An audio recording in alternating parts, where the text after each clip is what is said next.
¿Crees que conoces Pokémon Rojo? ¿Crees que conoces a Red? Y probablemente tengas razón si solo jugaste el juego, pero hay una versión de esa misma historia donde los Pokémon sufren algo más que simples rasguños, donde los entrenadores no son héroes y donde el mundo que Nintendo te vendió en los videojuegos es más hostil de lo que piensas. No es un fangame, no es un ROM hack, es el manga oficial y existe desde 1997. Pokémon Adventures, mismo mundo, mismo protagonista, misma misión, eso es lo que dice la portada, pero en cuanto empiezas a leer, algo no encaja. Red no es el mismo niño silencioso que tú controlabas. El profesor Oak no es el anciano amable que te da tu primer Pokémon, y Paleta no es un pueblo tranquilo donde todo empieza. Eso es lo que vamos a ver hoy. Empecemos por lo básico, el protagonista. En los videojuegos, Red es un personaje completamente silencioso.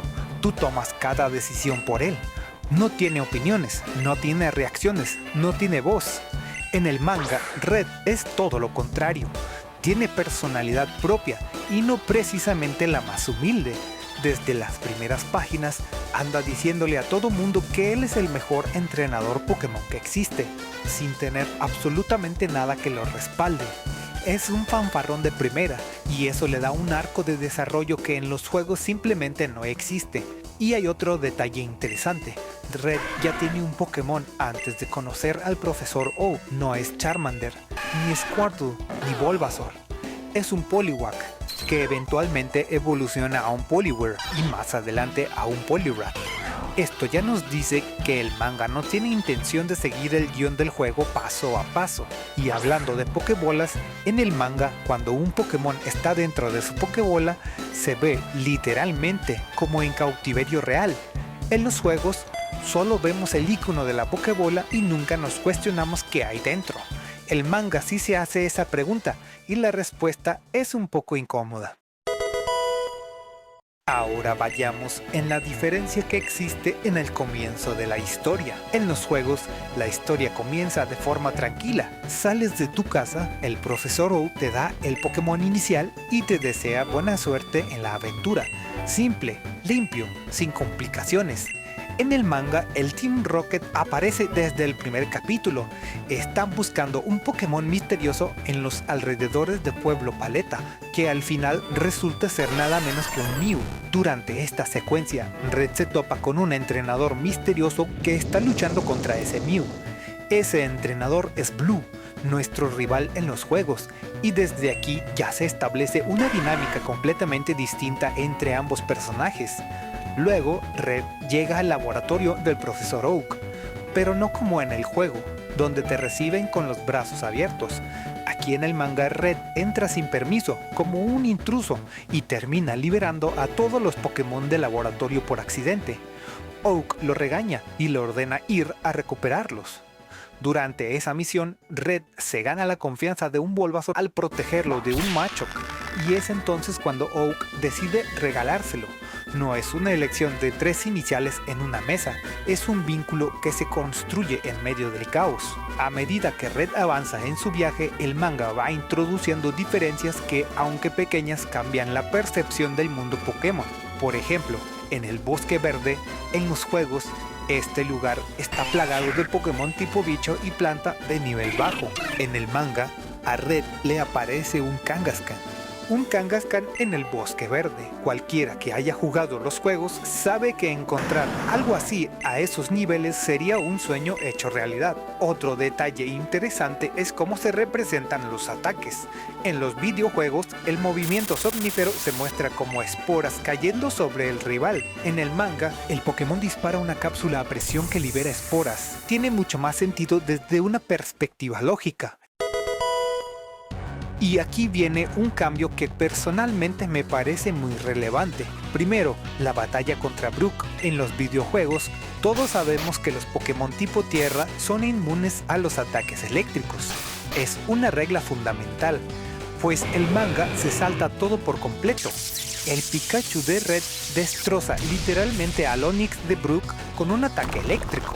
A menos que ese Pikachu esté modificado genéticamente, este suceso desafía toda lógica de tipos. Fue una decisión exagerada, probablemente tomada para darle más espectacularidad al momento, pero que choca directamente con las reglas establecidas por los juegos. Luego está Misty.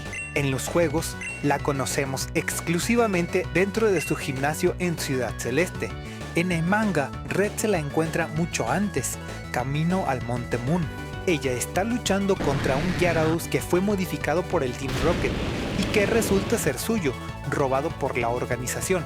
Misty acompaña a Red durante una parte del viaje hasta Ciudad Celeste, algo impensable en los juegos, pero las diferencias más fuertes están en los líderes villanos. Koga, el líder del gimnasio de Ciudad Fuchsia, no es solo un entrenador difícil en el manga, es un miembro activo del Team Rocket, y no es el único.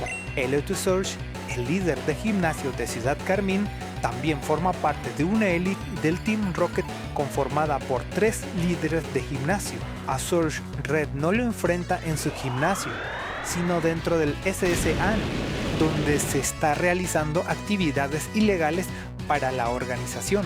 Red lo derrota con su Poliwrath y la victoria tiene un peso narrativo que en los juegos simplemente no existe. Y como dato curioso, después de los eventos de Ciudad Carmín, el presidente del club de fans le regala una bicicleta directamente, en vez del cupón para comprar una, como ocurre en los videojuegos.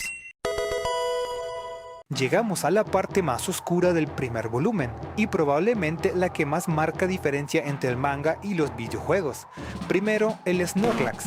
En los juegos, este Pokémon bloquea el camino de Ciudad Lavanda, y necesitas la Pokéflauta del señor Fuji para despertarlo. En el manga, Red resuelve el problema de una forma mucho más creativa. Unta miel sobre su Bulbasaur y se lo ofrece al Snorlax como carnada. El Snorlax despierta y en vez de una batalla, lo que hay es una persecución hasta Ciudad Lavanda. Es un momento que inyecta humor, aunque rompe un poco con el lore de los videojuegos, pero lo que viene después no tiene nada de gracioso. En los videojuegos, los fenómenos paranormales dentro de la torre Pokémon se explican por la presencia de Gastly, Haunter y el espíritu de la madre de Cubone, asesinada por el Team Rocket. En el manga, el causante es el Gastly de Koga, que utiliza una niebla extraña capaz de reanimar Pokémon muertos y convertirlos en algo similar a muertos vivientes.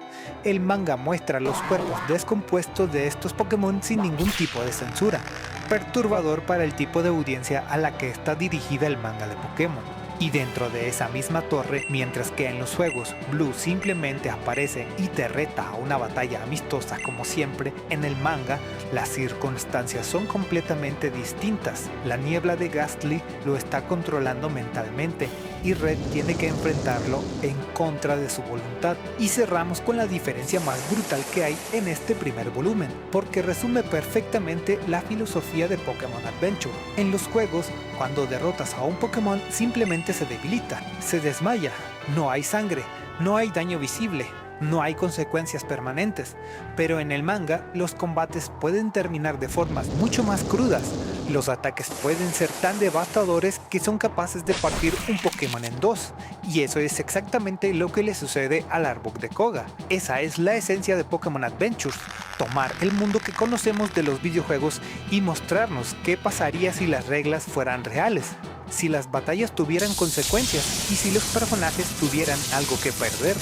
No es una adaptación para niños, es la historia que los juegos no pudieron contar. Así que si quieres conocer qué otras diferencias existen entre los videojuegos y los siguientes volúmenes del manga, asegúrate de suscribirte y activar la campanita. Nos vemos en la próxima.